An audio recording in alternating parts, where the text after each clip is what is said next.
పిల్లలు వచ్చినారు సార్ పని వచ్చినాడు. ఇక్కడ ఏం జరిగిందో నాకు తెలియదు. 2 అవుతుంది సార్. చెప్పాలి కింద అన్నాడు అంటే రమ్య పోదామన్నాడు అంతే. ఇంకా నాకేం తెలియదు సార్.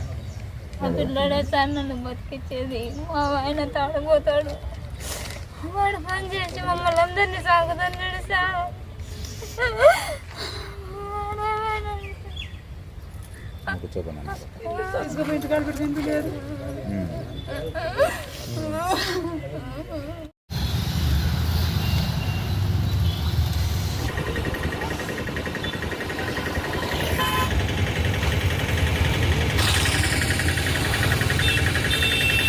ఈరోజు ఉదయం Kadapa task force special enforcement bureau వాళ్ళు 2 ట్రాక్టర్లు అక్రమ ఇసుక రవాణా అవుతున్న దాన్ని పొద్దుటూరు ఎస్సీబీ స్టేషన్లో హ్యాండ్ ఓవర్ చేయడం జరిగింది.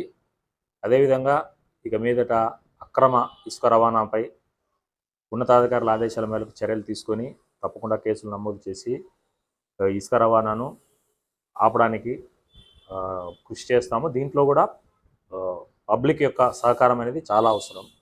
ఈ స్వాధీనం చేసుకున్న ట్రాక్టర్లు 2 కొలాయిల ఏరియాలో పట్టుకున్నారు టాస్క్ ఫోర్స్ టీం. పెన్నా నది నుంచి రవాణా చేస్తారు.